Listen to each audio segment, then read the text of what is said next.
फिर भी शेष रह जाते हैं, तो उनमें से फिर ये वहाँ पहले तो यहाँ पर ब्रह्मा विष्णु महेश ऐसे एक, जैसे एक ब्रह्मा मर गया, दूसरा पुण्यात्मा जो अब रह जाएंगे इस भक्ति को संग्रह कर कर पार ना हुए, वो धन सारा रह गया उनका, उनके साथ उसको ऐसे ठगवा होगा उनको। जैसे ब्रह्मा जी की मृत्यु हुई तो नेक्स्ट पुत्र ब्रह्मा रजोगुण बना के रजोगुण क्षेत्र में रह के, ये दोनों दुर्गा और ये वहाँ एक पुत्र उत्पन्न करते हैं, वो ऑटोमेटिकली रजोगुण हो जाता है।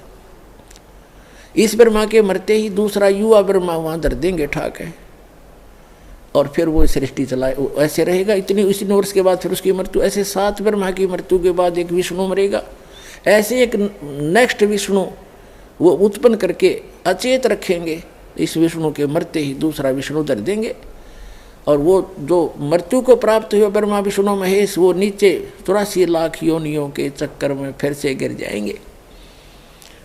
परमात्मा कहते हैं ये अरहट का कुआ लोई या गड़बज्जा है सब कोई, कीड़ी कुंजर और अवतारा हर हट डोर बंधे कई बारा, असंग जन्म हो गए 89 चक्कर काटते हैं। ये अवतार तक ब्रह्मा विष्णु महेश तक की मृत्यु होती है। ऐसे ही जब शिव मरेगा उससे पहले एक तमोगुण युक्त उन्हीं पुण्यात्माओं में से एक शिव को रख लेगा, और फिर उस शिव की मृत्यु होते उसको रख देगा।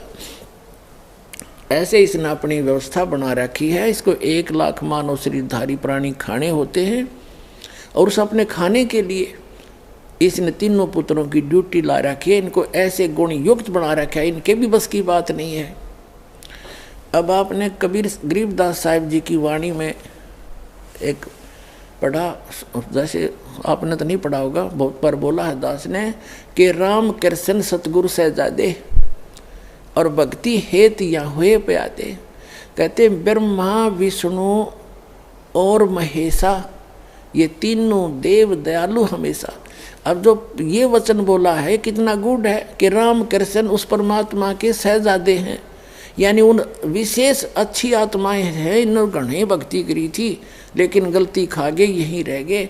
ये हैं उस परमात्मा की प्यारी आत्मा। अब ये फिर कभी इतने युगों के बाद ये पृथ्वी पर पटके जाएंगे और फिर इनका मनुष्य जन्म होगा। यानी जब कभी मनुष्य जीवन होगा परमात्मा फिर इनको पकड़ेंगे। जैसे कहते हैं जो जन मेरी शरण है ताका हूँ मैं दास, और गेल गेल लाग गया फिरूं जब तक धरती आकाश। तो इन्होंने कितना काम बढ़ा लिया, जो इसी गलती करके ऐसी भक्ति करके सार नाम तक प्राप्त करके यहीं धक्के खा रहे हैं। अब टिंडे ले लिए ब्रह्मा विष्णु महेश बन के, फिर यहाँ गधया बने। बता क्या फायदा हुआ इनका। तो पुण्यात्माओं तत्व ज्ञान के भाव से हम बड़ी भारी गलतियां कर गए। अब इसको बड़े ध्यान से रखना, ये अनमोल रत्न है, संभाल के रखना इसको। ऐसे कहते हैं ये बात कहन सुन की नहीं, ये कर पाड़न की है। ये कहन सुन की नहीं, ये करण की है ये काम। अब जो प्रसंग हमारा फिर आते हैं, ये तो इनका निर्णय दे दिया आपको, इनकी ऐसी स्थिति होगी। अब जो अक्षर पुरुष है इसकी मृत्यु कैसे होगी, इसका कितना पीरियड है, जैसे एक युग बना ऐसा जो आपको बताया। 1000 ऐसे बने हुए युग का इसका दिन इतनी ही रात्रि है। श्रीमद् भगवत गीता अध्याय नंबर 8 के श्लोक नंबर 18 से लेकर और 21-22 तक ये निर्णायक ज्ञान दिया है। उसमें क्या बताया है कि जिस समय इस काल के जब एक दिन खत्म होगा अक्षर पुरुष का, 1000 युग जब पूरे होंगे तो 21 ब्रह्मांड में आग लगेगी। 21 के 21 ब्रह्मांड नाश में आएंगे, और ये सभी प्राणी उस अक्षर पुरुष के लोक में एक अलग स्थान है रिजेक्टेड, जिसे गोदाम होया करे, उसमें फिट कर दिए जाएंगे। और पुनः ये 21 ब्रह्मांड फिर निर्माण में आएंगे इतने ही समय के बाद। तब तक ये वहाँ पड़े पड़े सड़ेंगे, उन बोरियों के अंदर अलग से स्टॉक होगा इनका। और जब उस अक्षर पुरुष की जब रात्रि खत्म होगी तब तक ये 21 ब्रह्मांड पुनः निर्माण में आएंगे। और इन सभी को जो जितनी जैसी जिसकी भक्ति थी उसी आधार पर पुनः इनको फिर से यहाँ पटक दिया जाएगा एक ब्रह्मांड में। फिर उस ब्रह्मांड से फिर पुनः शुरू होगी। तो फिर क्या होगा, इस अक्षर पुरुष की मृत्यु होगी। अब जो ये दास दिखाना चाहता, थोड़ा ये देखो बीच में, श्रीमद् भगवद गीता, ये वही जयदयाल गोविंद का इसके अनुवादक हैं। 8वें अध्याय के आपको दिखाते हैं।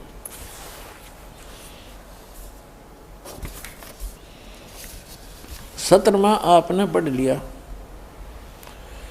ये देखिएगा गीता अध्याय नंबर 8 का, श्रीमद् भगवद गीता, ये 8-7 आपने पढ़ लिया। ये अक्षर पुरुष का है, परब्रह्म का एक दिन है, 1000 चतुर्युग का, 1000 युग का नोट चतुर्युग। अब यहाँ हम 18वां पढ़ देंगे। इसमें क्या बताया है कि संपूर्ण चराचर भूतगण इस ब्रह्मा के दिन के प्रवेश काल में नहीं, ये जो ये ब्रह्मा ने ये गलत लिखा है, अक्षर पुरुष के एक दिन में के काल दिन के प्रवेश काल में अव्यक्त से, अर्थात ब्रह्मा के सूक्ष्म शरीर से उत्पन्न, अव्यक्तात से उत्पन्न होते हैं। और उस ब्रह्मा की नहीं, उस अक्षर पुरुष की रात्रि के प्रवेश काल में उस अव्यक्त नामक सूक्ष्म शरीर में नहीं, उस अव्यक्त संज्ञा के ही में लीन हो जाते हैं, उसमें वहाँ रख दिए जाते हैं। इसका अर्थ क्या है? जैसे श्रीमद् भगवद गीता अध्याय नंबर 15 के श्लोक नंबर 16 और 17 में 3 पुरुष हैं, सरपुरुष, अक्षर पुरुष और परम अक्षर पुरुष। अब यहाँ वही 3 सिद्ध करने हैं। जैसे यहाँ क्या कहा है कि जब इस अक्षर पुरुष को यहाँ सेकंड अव्यक्त कहा है, ये दूसरा अव्यक्त है, लेकिन यहाँ इस प्रसंग में इसको अव्यक्त प्रथम कहा है। इसका क्या है? जैसे उसका 1000 युग का दिन जब समाप्त होगा तो पूरे 21 ब्रह्मांड का नाश हो जाएगा, और उस अक्षर पुरुष के लोक में, जैसे उस 1000 चतुर्युग में उस अक्षर पुरुष के भी लोकों की आंशिक प्रलय होगी। जैसे यहाँ होती है, जब ब्रह्मा जी का एक दिन समाप्त होता है तो केवल इन 3 लोकों में प्रलय हो जाती है, लोक न्यू के न्यू रहते हैं और इनके ऊपर पानी जल भरकर बिल्कुल विनाश हो जाता है। पुनः फिर ये धीरे धीरे अपना स्थिति पर आते हैं, पुनः स्टार्ट होते हैं। तो इसी प्रकार उसके आंशिक लोकों में प्रलय हो जाती है उसकी भी, और उस जो बचे हुए लोक हैं जो उसका एक अलग से, जैसे यहाँ ब्रह्म लोक है वहाँ पर ब्रह्म लोक है, उसके अंदर सभी प्राणी रख दिए जाते हैं। ये नीचे वाले भी और उसके आंशिक हुई प्रलय वाले भी वहाँ रख दिए जाते हैं। अब इसका प्रमाण है, ये देखिएगा, ये क्या बताया है 18वें अध्याय के 8वें अध्याय के 18वें मंत्र में। इसमें ये बताया है कि संपूर्ण चराचर भूतगण ब्रह्मा के दिन के, ये है उस परब्रह्म के दिन के, अक्षर पुरुष के दिन के प्रवेश काल में, और अव्यक्त से अर्थात उसी के लोक से उत्पन्न होते हैं। ये क्या होता है? और रात्रि में, यानी जब उस अक्षर पुरुष की रात्रि होती है 1000 युग की, उसके दौरान उसमें प्रवेश कर जाते हैं, वहाँ रखे रहते हैं, उसके शरीर में नहीं, वहाँ उसके लोक में रखे जाते हैं। उस प्रलय जब होती है तब का बात है। अब यहाँ अब 19, 20, 21, 22 से आपका यह बात समझ में आओगी। देखना 8वें अध्याय के 19वें श्लोक में कहा है, हे पार्थ, वही यह भूत समुदाय उत्पन्न होकर प्रकृति के वश हुआ, रात्रि के प्रवेश काल में लीन होता और दिन के प्रवेश काल में उत्पन्न हो जाता है। ठीक है। अब भी इसमें क्या कहा है कि परंतु उस अव्यक्त से परे जो दूसरा अव्यक्त विलक्षण जो सनातन अव्यक्त भाव है, वह परम देव पुरुष सब भूतों के नष्ट होने पर भी कभी नष्ट नहीं होता। अब क्या, जैसे क्या बताया है कि अक्षर पुरुष का जब इसको अव्यक्त कहा है, इसका जब 1000 युग का ऐसे बना हुआ दिन समाप्त होता है तो रात्रि के समय ये 21 ब्रह्मांड और उसके कुछ आंशिक ब्रह्मांडों का विनाश होकर के उसके लोक में इसका तो कति विनाश हो जाएगा, उसको वैसे प्रलय होती है। तो उसके एक परब्रह्म लोक है, यहाँ ब्रह्म लोक जिसने इसने प्राप्त, उसमें रख दिए जाएंगे। और जब पुनः फिर 1000 युग बीत जाएंगे उसके रात्रि के, वो पुनः फिर ये 21 ब्रह्मांड तब तक पुनः निर्माण होकर उस बिग बैग थ्योरी के आधार से ये पुनः निर्माण होकर के फिर सुचारू हो जाएंगे और ये सब जीव फिर यहाँ भेज दिए जाएंगे। अब ये बताया है कि इस जिस अव्यक्त के लोक में ये रखे गए, उस अव्यक्त यानी अक्षर पुरुष परब्रह्म से अन्य एक और अव्यक्त परम भाव है, वो सबके नाश होने पर भी उसका स्थान और वो परमात्मा कभी विनाश में नहीं आता। अब देखो ये 8वें अध्याय का हम 19वां पढ़ रहे हैं। हे पार्थ, ये तो 19वां मैंने पढ़ दिया कि उसके दिन में प्रवेश हो जाते, रात्रि में फिर उत्पन्न हो जाते, दिन में उत्पन्न हो जाते, रात्रि में प्रवेश हो। 20 में है, परंतु उस अव्यक्त से, इस अव्यक्त से, अक्षर पुरुष से अन्य जो दूसरा विलक्षण जो सनातन अव्यक्त भाव है, वह परमदेव पुरुष, वह पूर्ण परमात्मा सत्य पुरुष सब भूतों के सब के नष्ट होने पर भी नष्ट नहीं होता। अब यहाँ 2 अव्यक्त आपके सामने हो गए, एक अव्यक्त तो ये अक्षर पुरुष और दूसरे की तरफ ये संकेत करा वो परम अक्षर पुरुष। अब रह गया सरपुरुष जो गीता ज्ञान दे रहा है, ये सरपुरुष है। 7वें अध्याय के 24 और 25 में ये स्वयं कहता है कि मैं अव्यक्त हूँ, ये है वो सरपुरुष प्रथम अव्यक्त। अब 7वें अध्याय का 24-25 दिखाते हैं आपको, ये देखिएगा। ये अध्याय नंबर 7 का श्रीमद् भगवत गीता, वो 8 का था, ये अध्याय 7 है। और इसके 24-25 में 24 में क्या कहा है कि अव्यक्तम व्यक्तिम आपनम मनन्ते माम अबुधे। ये गीता ज्ञानदाता सरपुरुष श्री कृष्ण में बोल रहा है। परम भावम अजानंत मम अव्यक्त अव्यम अनुतमम। क्या कहते हैं? बुद्धिहीन पुरुष मेरे अनुतम अविनाशी परम भाव को नहीं जानते। अनुतम का अर्थ, अनुतम तो लिख दिया, बुलाओ इनका, इन अनुतम तो लिख दिया, यहाँ अनुतम का अर्थ। अब देखो 17 में जाए के यहाँ विचलित हो गए, इसलिए अनुतम छोड़ दिया, देखी जाएगी जो होगी। ये 18वें अध्याय में देखो हाड़ नाश कर रखे इन्होंने।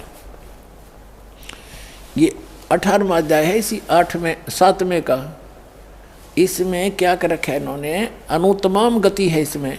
उदारा सर्वे एव एते ज्ञानी तु आत्मा एव मे मतम आस्थित स ही युक्तात्मा माम एव अनुतमाम गतिम।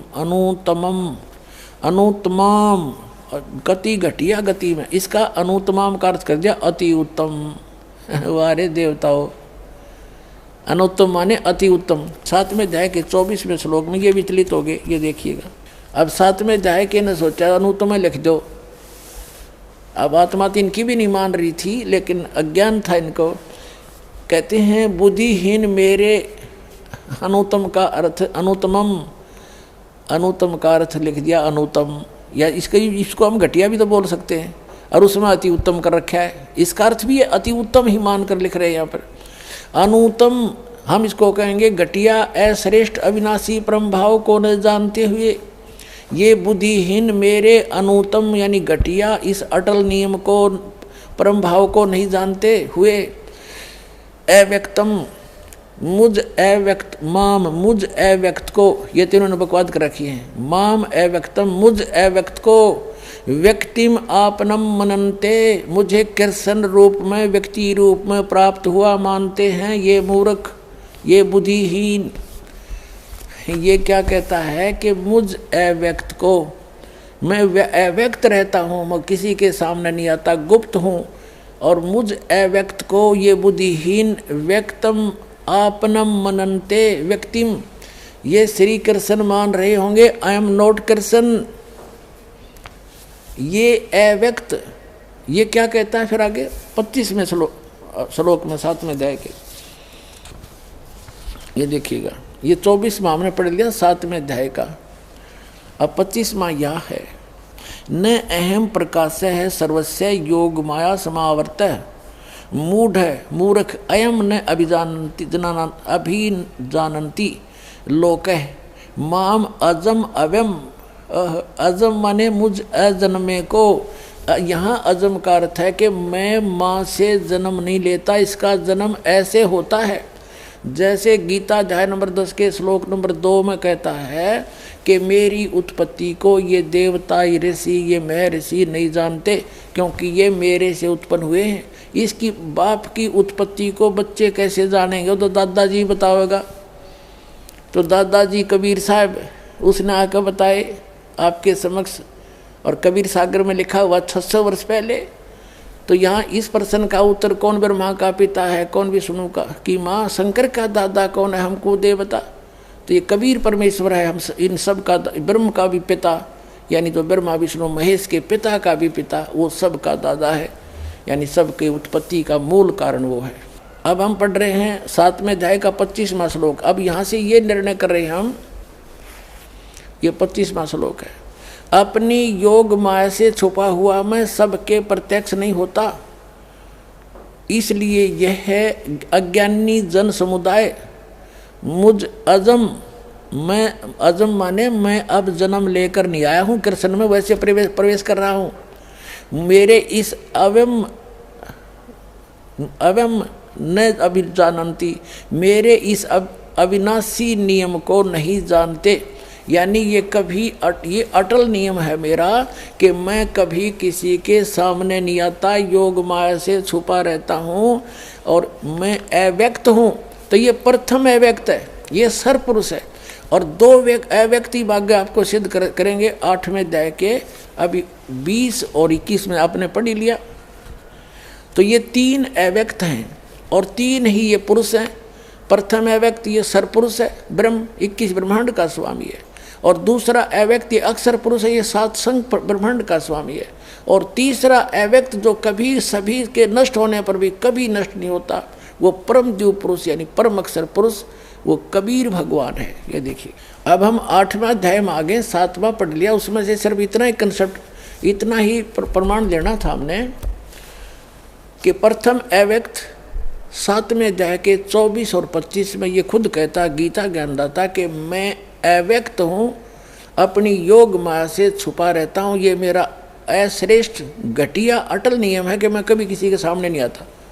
जब एक पिता अपनी संतान से छुप कर रहता है तो उसमें कोई दोष है, वो घटिया नियम है उसका, तो ये कभी सामने नहीं आता अपने यथार्थ रूप में। तो ये कहता मैं प्रथम अव्यक्त हो गया यूँ। अब 2 अव्यक्त यहाँ से लेंगे हम। देख 8वें अध्याय के श्रीमद् भगवद गीता अध्याय नंबर 8 का अर्थ श्लोक नंबर हमने 19 पढ़ दिया। उसमें पढ़ा था कि ये सभी भूत समुदाय उत्पन्न होकर प्रकृति से वश हुए, रात्रि प्रवेश काल में लीन होकर के दिन के प्रवेश काल में उत्पन्न होते हैं। किसमें?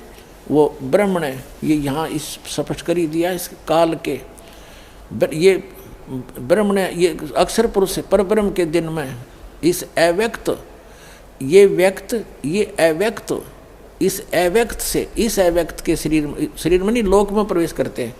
अब ये तो प्रथम अव्यक्त, प्रथम हमने पढ़ लिया। अब ये दूसरा अव्यक्त और तीसरा ये है। अब 20 में लिखा है कि परंतु उस अव्यक्त से परे, जिस अव्यक्त के इसमें जो जाकर के दिन के समय में तो उसमें प्रवेश कर जाते हैं, रात्रि में उसमें जाकर लीन हो जाते हैं, वहाँ चले जाते हैं, उससे अलग जो अव्यक्त है, परंतु उस अव्यक्त से अब ये तीसरे अव्यक्त की तरफ संकेत है। प्रथम तो यहाँ हो लिया, ये हो गया इस 18वें में उस अव्यक्तात्, उस अव्यक्त के अव्यक्त से उत्पन्न होकर रात्रि के समय में उसमें लीन होते हैं और दिन के समय में उस अव्यक्त के लोक में, शरीर में नहीं उसके लोक में चले जाते हैं। इसका अर्थ है ये तो प्रथम, ये दूसरा अव्यक्त हो गया। अब प्रथम अव्यक्त तो हो गया 7वें अध्याय के 24-25 के अंदर, दूसरा अव्यक्त हो गया यू 8वें अध्याय के 18वें श्लोक में।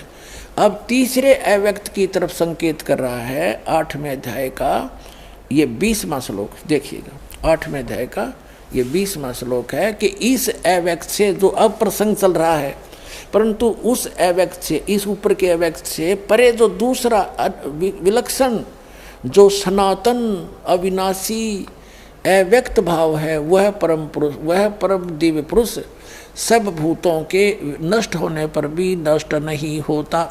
अब ये 3 हो गए। अब यहाँ थोड़ी सी गड़बड़ी इन्होंने और कर रखी है।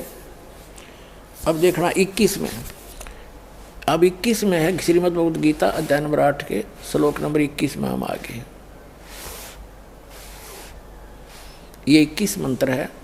अव्यक्त अक्षर इस नाम से कहा गया। अब देखो, वैसे अक्षर का अर्थ होता है अविनाशी और सर का अर्थ होता है नाशवान। गीता अध्याय नंबर 15 के श्लोक नंबर 16 में अक्षर और सर और अक्षर कहे हैं।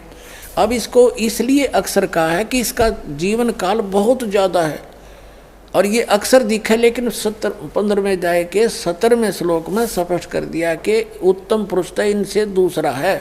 और जो वास्तव में अविनाशी कहा जाता है ये भी नाशवान है। जैसे एक तो चीनी के मटेरियल की बनी हुई कप आपने देखे होंगे, प्लेट, वो तो अंडरस्टूड हाथ से छूटे और फूटे, वो तो सर मटेरियल है। और एक स्टील का कप हो तो स्टील के बॉडी समझ ले इस अक्षर पुरुष वाले लोग की, उसके आदमी वहाँ रहने वालों की। लेकिन स्टील का भी एक दिन नष्ट होगा, लेकिन समय बहुत लगता है। वो वैसे स्थायी सा दिखा है, वैसे स्थायी दिखा उसकी तुलना में, इसलिए अक्षर कह दिया इसको। इसकी आयु बहुत बड़ी है अक्षर पुरुष की।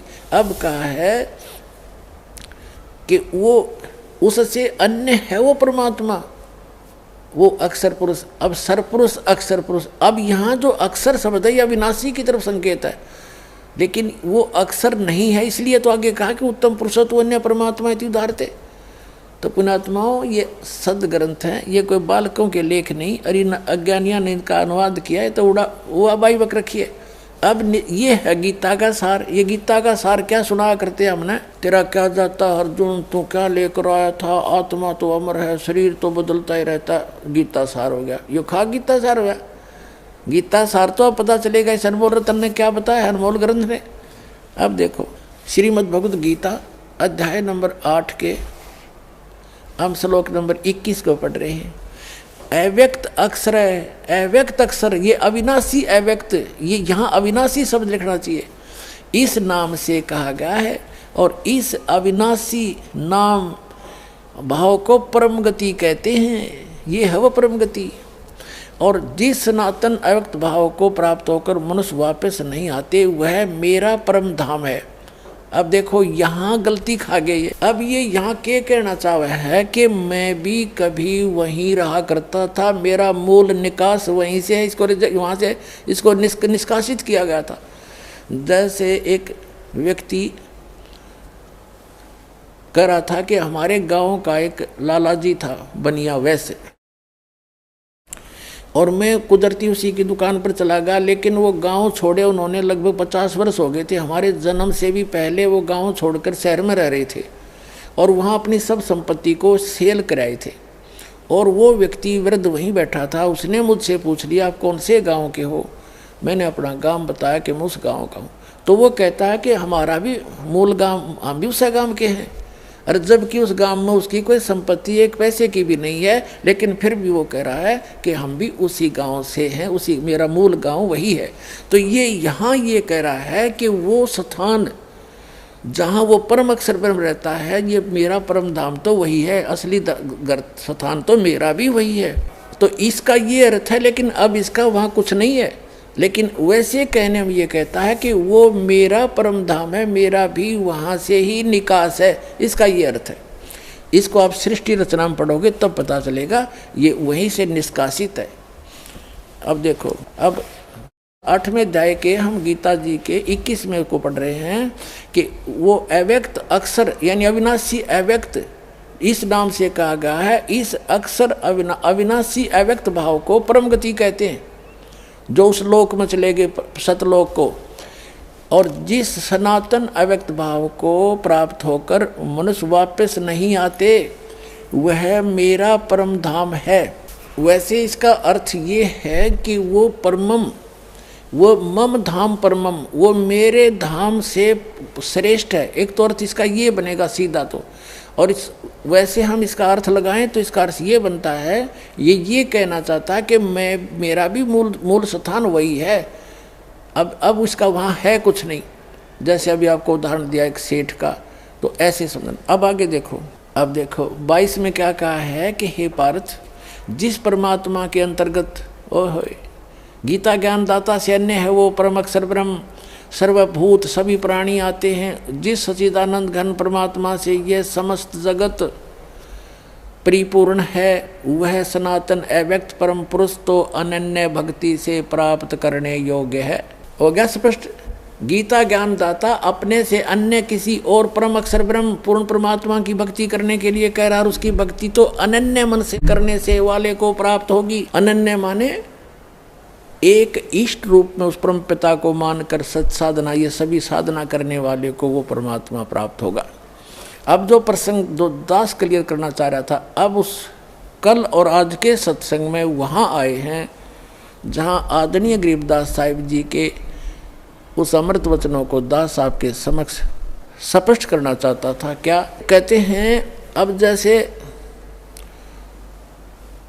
आप जी को सभी इन प्रभुओं की आयु बता दी, अब अक्षर पुरुष की मृत्यु कैसे होगी, इसका 1000 युग का दिन, 1000 युग की रात्रि, जो युग की गणना आपको बताई कि 70,000 शिव तमोगुण शिव की मृत्यु के बाद एक ब्रह्मांड का विनाश होता है और इस काल की मृत्यु होती है। ये कहता मेरी जन्म मृत्यु होती है, लेकिन वो तू नहीं जानता, ये दास जानता है, परमात्मा जानता है। उस भगवान ने बताया, इस दास को ज्ञान दिया, ये दास बता रहा कि उसकी एक मृत्यु, उसका एक युग, इस काल की मृत्यु, एक ब्रह्मांड का विनाश, और वो जितना समय में ये होती है वो एक युग है अक्षर पुरुष का, उस सेकंड अव्यक्त का, द्वितीय अव्यक्त का। और इतनी ही रात्रि, 1000 युग का दिन, 1000 युग की रात्रि, नोट चतुर्युग की, और ऐसे 30 दिन रात का बना हुआ महीना, एक महीना बनता है, और 12 महीने का वर्ष। ऐसे उस अक्षर पुरुष की 100 वर्ष की आयु है। एती उम्र बुलंद मरेगा अंतरे, क्योंकि सतगुरु लगे न कान न बैठे वो संतरे। इतनी लंबी आयु भी हो जाएगी तो भी अंत मृत्यु है इस यहाँ की इन साधनाओं से। क्यों? क्योंकि आपको वो संत नहीं मिले, वो सतगुरु नहीं मिले। गीता अध्याय नंबर 4 के श्लोक नंबर 32 और 34 में, गीता यजुर्वेद अध्याय नंबर 40 के श्लोक नंबर 10 और 13 तक, 10 से 13 में जो कहा है कि वो तत्वदर्शी संत ना मिलने से इतनी लंबी आयु भी हो जाएगी तो भी तेरी दुर्गति तैयार है। एती उम्र बुलंद मरेगा अंतरे, सतगुरु लगे न कान न बैठे वो संतरे। अब गरीबदास साहिब जी को परमात्मा लेकर गए, फिर बताया, उन्होंने आंखों देखा, क्या बताया है, मन तू बसरे सुख के सागर, जहाँ शब्द सिंदूर नागर, और कोट जन्म तन भर मत हो गए, कुछ ना हाथ लगा रे, कुकर सुकर खरबा बोरे कौआ हंस बुगारे। कोटि जन्म तू राजा की ना मिटी न मन की आशा, और भिक्षुकों के दर दर घूमा मिला ना निर्गुण रासा। ये ज्ञान ना मिलने से तू इतना दुख पाया। इंद्र कुबेर ईश की पदवी ब्रह्मावरण धर्मराया, और विष्णुनाथ के पुर को जाकर तो फिर वापस आया। यानी ब्रह्मा विष्णु महेश की पदवी भी पाकर फिर तो ऐसे जन्म मृत्यु के अंदर धक्के खा रहा है। असंग जन्म तन मृत्या हो गए, जीवित क्यों ना मरे रे, और 12 दर मद महल मठ बोरे बहुर ना दे धरे रे। वो 12वें द्वार को पार करके वो परमात्मा पावेगा। ये 11वां द्वार छाती कुटा करता, ये बधु परमांस का पता नहीं। और 11वां द्वार था, विलास दास भी बतावा था, और उन को किसी को नहीं मालूम, मूर्ख बना रहा जनता को। तो पुण्यात्माओं, ये little knowledge is the dangerous thing, ये नीम हकीम खतरा इस जान। अब बुद्धिमान हो सभी, समझो इनको, इनकी सतीथि से परिचित हो, उनको छोड़ो और यहाँ हो। अब क्या बताया है कि असंग जन्म तन मृत्या हो गए, जीवित क्यों ना मरे रे। जीवित मरना है यहाँ की इच्छाओं से, यहाँ की जो अननेसेसरी वस्तुओं से अपना मन रोके। और दूसरा जीवित मरना है, जैसे आप सत्संग में आलस कर जाते हो आने में, और ये सोचकर कहीं नुकसान ना हो जाए। जैसे एक व्यक्ति नाइट सर्विस में रात्रि के समय बस से गया और सुबह वापस आना था, इतना कंपलसरी काम था उसका, और उसी दुर्घटनाग्रस्त हो गया, उस नाइट सर्विस वाली बस से मृत्यु होगी उसकी। अब वो कंपलसरी काम धरा रह गया और खाली गया। तो पुण्यात्मा, जब आपको मन ये आंट अड़ावे कि वहाँ जान फिर देखेंगे, या फेर फेर ना होती। कहते हैं काल करे सो आज करे, आज करे सो अब, और पल में परलय हो जाएगी, फिर तो फिर करेंगे कब। तो ये मन जब ऐसी बकवाद करे, जब इस आधार से इसको रोके कि मान लीजिए अब तो हमने सोच लिया मर गए, और 3-4 दिन आ जाओ सत्संग में, अमृत वर्षा हुए, वो तो काल का को लुआ संग जन्म तो हो गया, हमने उसमें पिटत्या ने धक्के खात्या ने, वो पूरा ही नहीं हो लिया आज तक, और वो उसमें पूरा हो भी नहीं सकता इस भगवान का सहयोग बिना।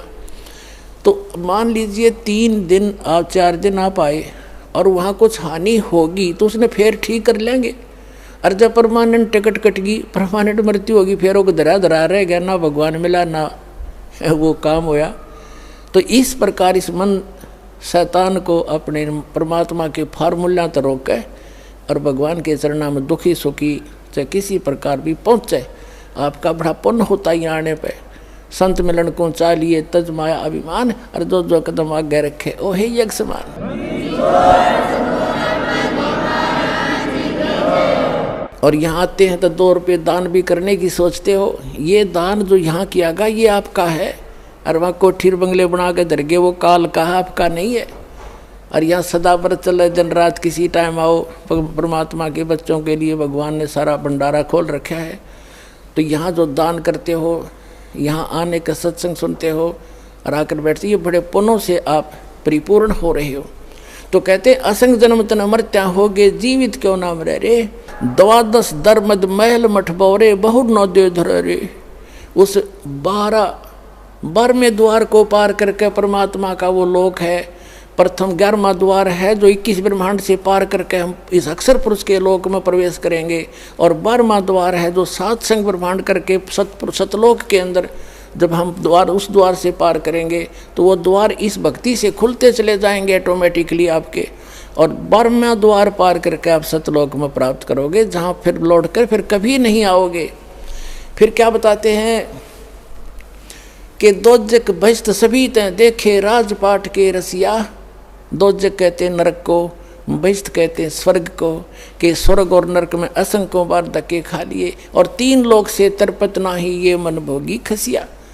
इस मन की कति तृप्ति नहीं हो सकती, चाहे 3 लोक का राजा बना दे इसने। जैसे कोई सरपंच बन जाता है, वो ये सोचता है कि चेयरमैन बनूं अगली बार। जब बात बने चेयरमैन बनने के बाद नीति हो जाती है कि मैं MLA बनूं, जब जी साहब है। MLA बनने के बाद फिर ने सोचा मंत्री पद मिले तो बात बढ़ाना, तो कोई आनंद नहीं आया भाई। और मंत्री जो बन जाता वो ने सोचा भाई मुख्यमंत्री बना जब आनंद आवे। ये तो अपराधी नहीं रहे हम। अब मुख्यमंत्री की क्या टेंडेंसी होती है कि मैं प्रधानमंत्री बनूं, जो बात बना अटकड़बाजी जोड़ने में लगा रहेगा, और फिर यह टिकट कट जाएगी, मृत्यु हो जाएगी, फिर गधा बन के हंडेगा संतरी बना कुमार के पास, और कुत्ता बनकर संतरी बने। तो पुण्यात्मा परमात्मा ये बताना चाहते हैं, बच्चों तुम कहाँ के ढोंढ लग रहे हो, डले ढो रहे हो। जो इस मनुष्य जीवन से जो कार्य करना था वो तो तुम्हारे को बताने भी नहीं दिया। काल ने भगवान आकर चले गए, 120 वर्ष रह के अपने बच्चों को ज्ञान देना चाहते थे, इन काल के दूतों ने बाधा बनकर खड़े हो गए, और कबीर साहब का नामो निशान मिटा दिया। धाड़क था, जुलाहा था, ये था वो था। अरे भगवान लाल से कितने भी हो, लाल तो लाल ही रहेगा। चाहे किसी कहीं पर भी आप जैसे छोटी जाति समझते हो, और लाल कहीं पर भी हो, कुरडी में पड़ा लाल तो भी लाल की कीमत लाल ही है, उसको कोई मासा नहीं घटा सकता। तो समर्थ है वो, आज भी समर्थ है, उस दिन भी समर्थ है, उस दिन हम पहचान नहीं सके।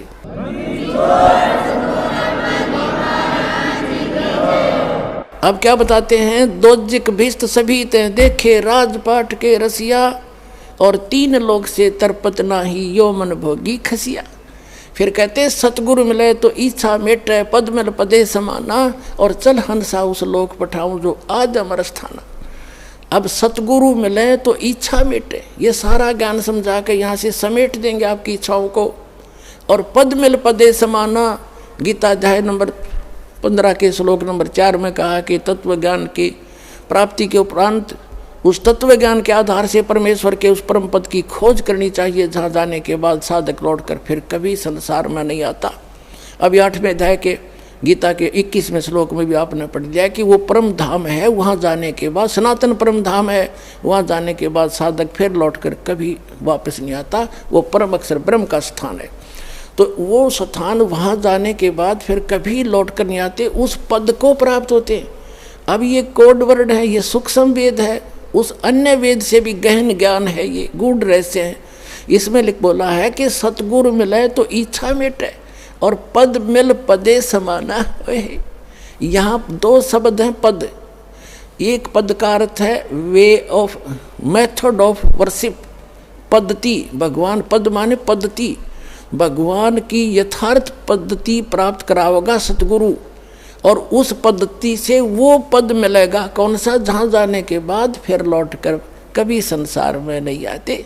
सतगुरु मिले तो इच्छा मेटे, पद मिल पदे समाना, और चल हंसा उस लोक पुठाऊं जो आदि अमर स्थान। आदि अमर स्थान, शाश्वत स्थान। गीता जी अध्याय नंबर 18 के श्लोक नंबर 62 में कहा कि अर्जुन तू सर्वभाव से उस परमेश्वर की शरण में जा, उसकी कृपा से तू परम शांति को और सनातन परम धाम को प्राप्त होगा। अपनी साधना को बताता है 7वें अध्याय 8वें अध्याय के 5 और 7 में गीता ज्ञानदाता कि मेरी भक्ति करेगा तो युद्ध भी करना पड़ेगा और भक्ति भी कर। यहाँ शांति नाम की चीज नहीं है, और जन्म मृत्यु तेरी भी रहेगी और मेरी भी रहेगी। जहाँ युद्ध भी करना और जन्म मृत्यु होना वो शांति हो सकती है। और ओम नाम है इस ब्रह्म का, ओम नाम के साथ न हो गए ओम शांति। ओमकार शांति का तो एक्सीडेंट है, ओम से शांति हो ही नहीं सकती सारे उल्टे काम। तो यहाँ बताते हैं कि चल हंसा उस लोक पठाऊं जो आदि अमर स्थाना, और 4 मुक्ति जहाँ चंपी करती। यहाँ की 4 मुक्ति हैं जिनको तुम प्राप्ति के लिए संख्यों पता नहीं हजारों वर्षों तक बैठे रहे, और फिर भी वो तुम्हारी 4 मुक्ति का सुख भी समाप्त होता है इस तुम्हारे स्वर्ग लोक में, ब्रह्म लोक में। और कहते हैं हम आपको ले जाएंगे साधना से, जहाँ आप जाओगे वहाँ 4 मुक्ति जहाँ चंपी करती, सदा के लिए वो सुख आपके चरणों में रहेगा। 4 मुक्ति जहाँ चंपी करती माया होरी दासी, और दास गरीब अभय पद पर से वो मिले कबीर राम अविनाशी। बोलो सतगुरुदेव।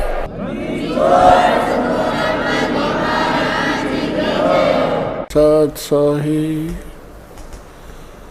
सतगुरुदेव की जय।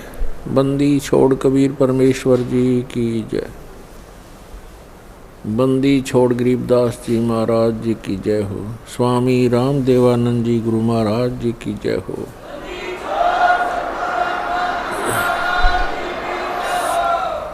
गरीब नमो नमो सतपुरुष को नमस्कार। गुरु की नहीं सुर नर मुनि जन साधुआ संतों सर्वसधि नहीं। सतगुरु साहेब संत सब दंडोतम प्रणाम। आगे पीछे मत हुए तिनको जा कुर्बान। नराकार निर्विषम काल जाल वै भंजनम निर्लेपम निज निर्गुणम अकलनो वेशनम। सोहम सुरति समाप्तम सकल समाना निर्तल। उज्ज्वल हिरंबर हरदमं बेपरवा अथाह वार पार निमध्यतम।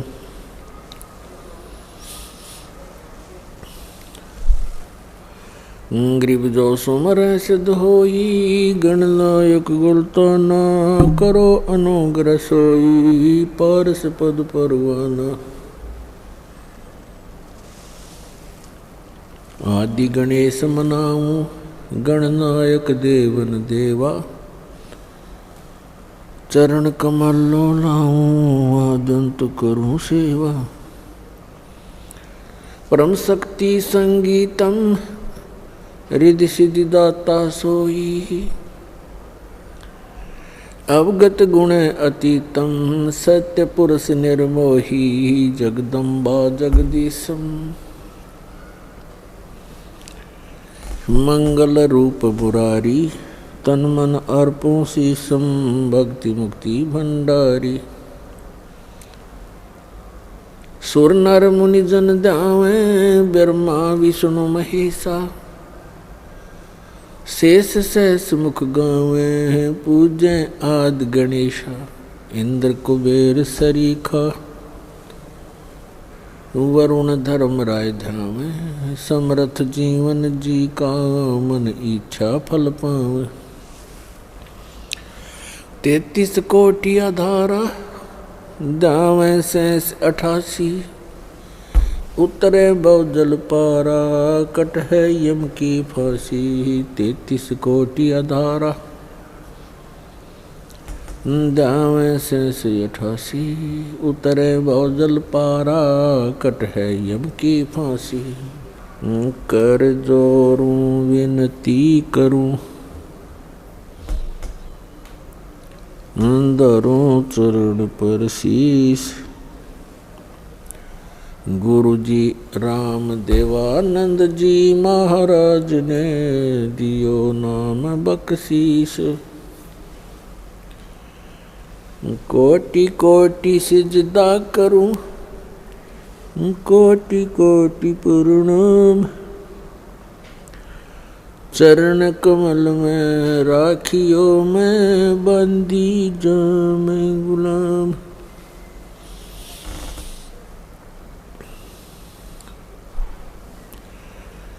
कुत्ता हूँ गुरुदेव का रामपाल दास का नाम गले प्रेम की जेवड़ी ही जाखे तो वहाँ जाऊँ तो करो तो हो बावड़ दूर दूर करो तो जाऊँ जो राखो तो ही रहूँ जो देवो सो खाऊँ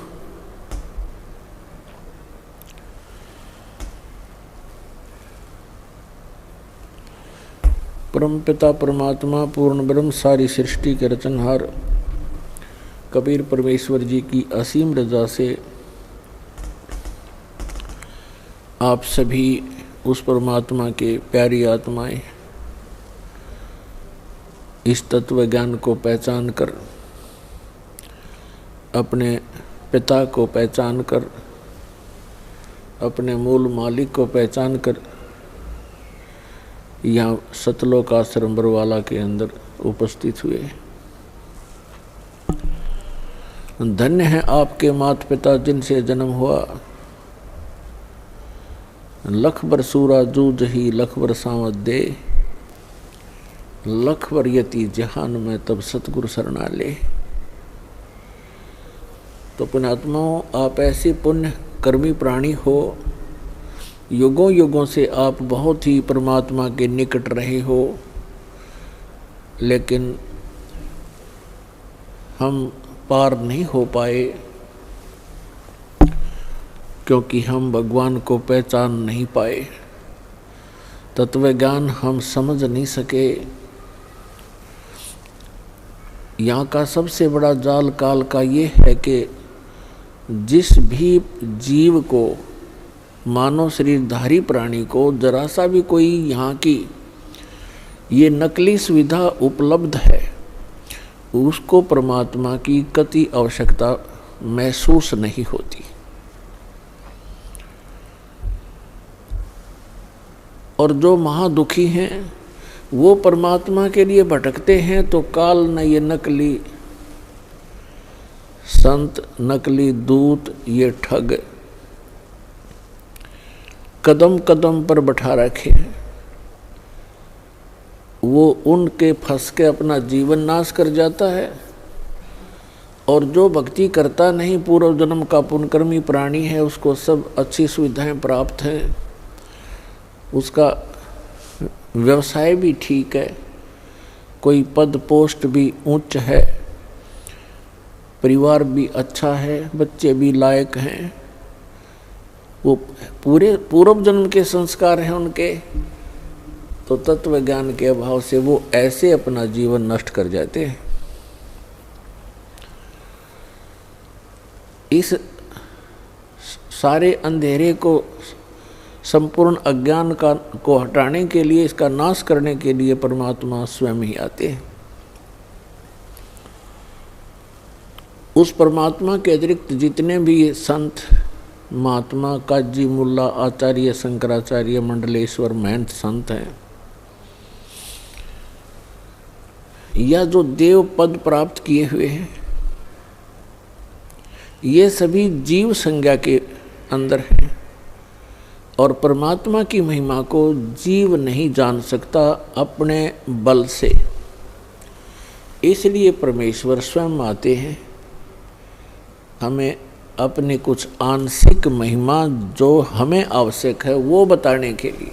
तो पुण्यात्माओं, आज का जो समागम संपन्न होने जा रहा है ये 3 दिन से चला था।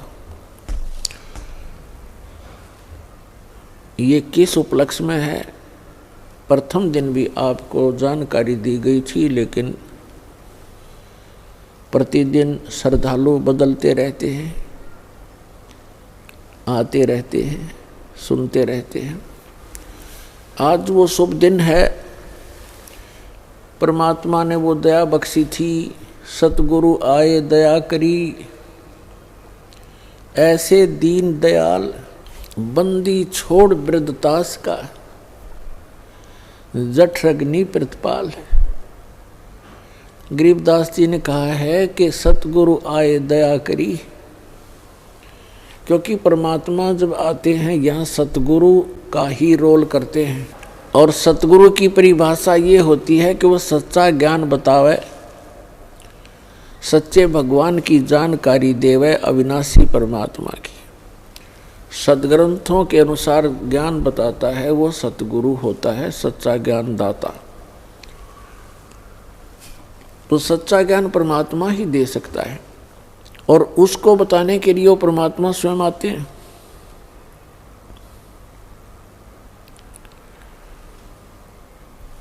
सन 1727 संवत 1784 को परमात्मा आदरणीय गरीबदास साहिब जी गांव छुड़ानी जिला दद्दर हरियाणा वाले को आकर के खेतों में मिले थे, जंगल में, जहां वो गव्वें चरा रहे थे। उस समय उनकी आयु 10 वर्ष की थी। सन 1717 में संवत 1774 में आदरणीय गरीबदास साहिब जी का जन्म हुआ था गांव छुड़ानी जिला दद्दर हरियाणा में।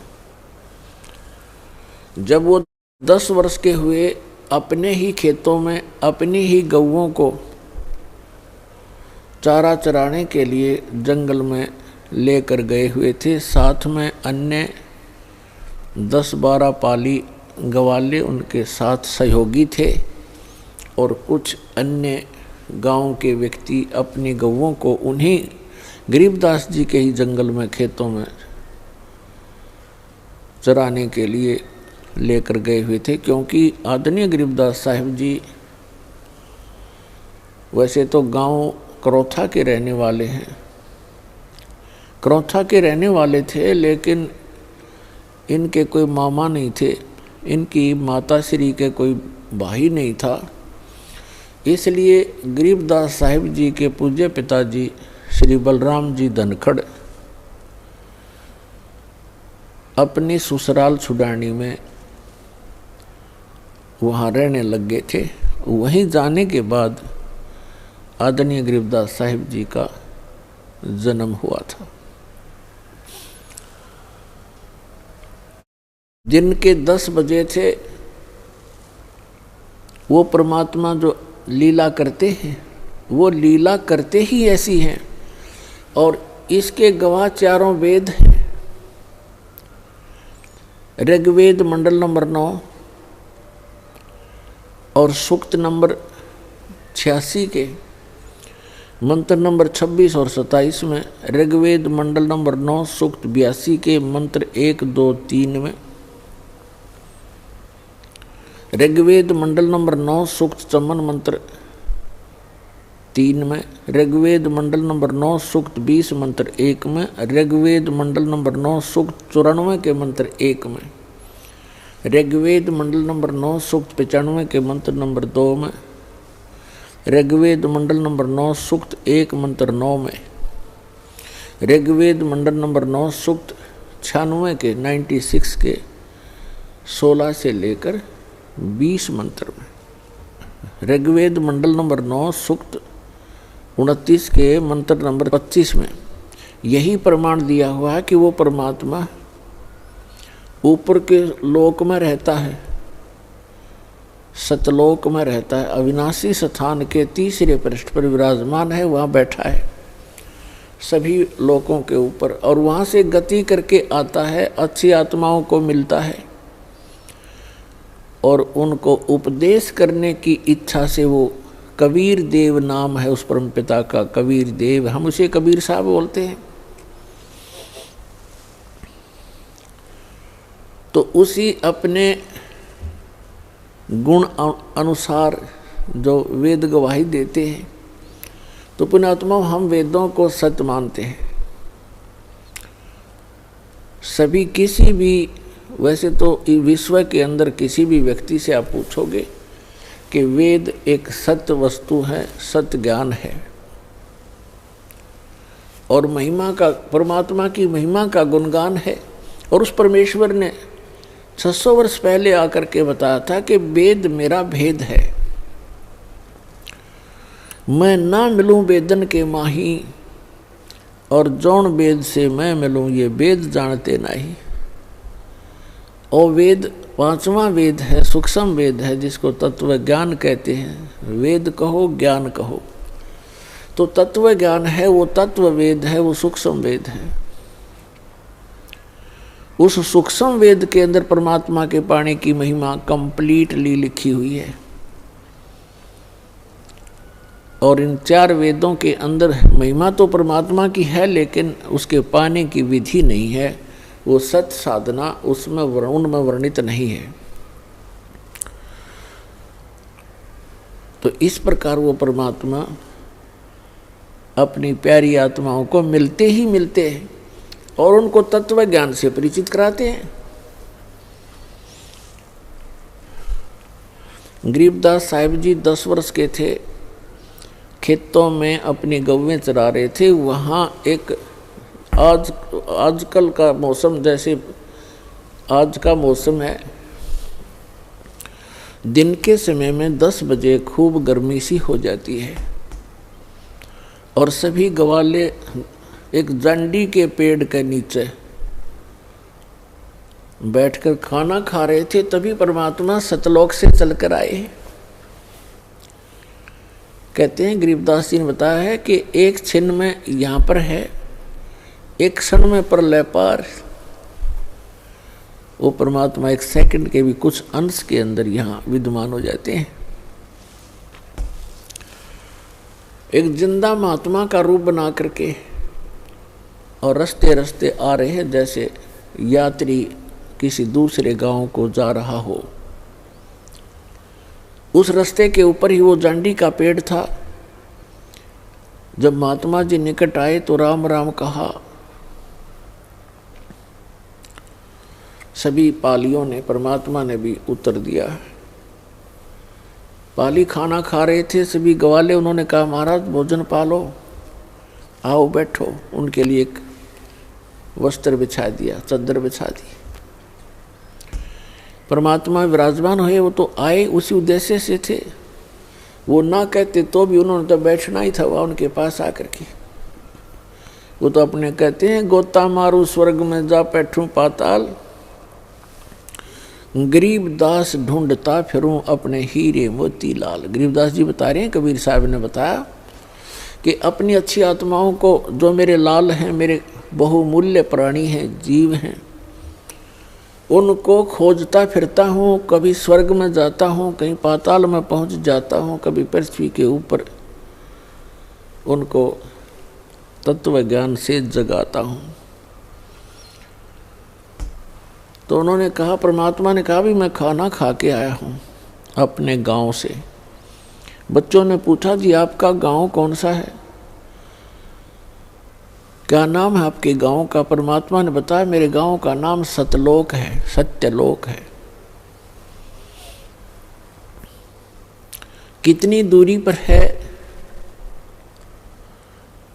तो परमात्मा ने वाणी बोली, 16 शंख पर हमरा तकिया, हम गगन मंडल के जंदा, हुक्म हिसाबी यहाँ चल आए, काटन काल का फंदा। 16 शंख कोश की दूरी पर हमारा तकिया है, हमारा सिंहासन है, और हम गगन मंडल के अंदर भी घूमने वाले जिंदा महात्मा हैं, यहाँ नहीं। और हम काल के फंद को काटने के लिए यहाँ पर इस पृथ्वी पर आए हैं। बच्चों ने सोचा कि होगा कोई 16 कोस दूर पर कोई गांव, क्योंकि पहले इतना एक दूसरे से परिचित लोग नहीं थे, गांव को नहीं जानते थे, दूसरे गांव को, दूर देश के गांव को। तो उन्होंने वो टॉपिक छोड़ दिया। फिर कहा महाराज जी भोजन नहीं खाओगे तो दूध तो पीना ही पड़ेगा। परमेश्वर ने कहा भाई दूध पिलाना चाहते हो तो बच्चों मैं कंवारी गाय का दूध पीता हूँ।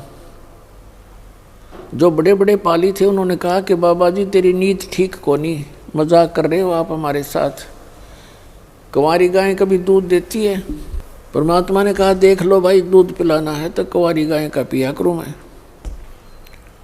तो गरीबदास जी खड़े हुए, उनकी एक प्रिय बछिया थी 1.5 वर्ष की लगभग, दूध पीना माँ का छोड़ रखा था, अभी तक वो गर्भ धारण नहीं किया था। उसको कंवारी बछिया कहते हैं। उसको पकड़ कर लाए, गले में रस्सी बांध रखी थी अपनी बछिया के, अल्लाह के खड़ी कर दी। कहा भगवान हे महाराज जी इसको दूध कैसे देगी, इसका बच्चा भी नहीं है। तो परमात्मा ने कहा कि एक पात्र लाओ। तो वो पात्र लाए, अपना जो मटका था छोटा सा 5-4 किलो का छोटा सा, उसको बरोला बोले मिट्टी का, उसको धो मांज रखा था, साफ कर दिया और कहा इसके थनों के नीचे रख भाई, अभी दूध देवे गया तुम्हारे सामने। अब गरीबदास जी उस पात्र को, उस मिट्टी के छोटे से मटके को पकड़ कर बैठ गए, जैसे दूध निकालते हैं नीचे रख लेते हैं बाल्टी को। परमात्मा खड़े हुए, बछिया के कमर पर आशीर्वाद भरा हाथ रखा, लंबे लंबे सतन हो गए, 3-3 4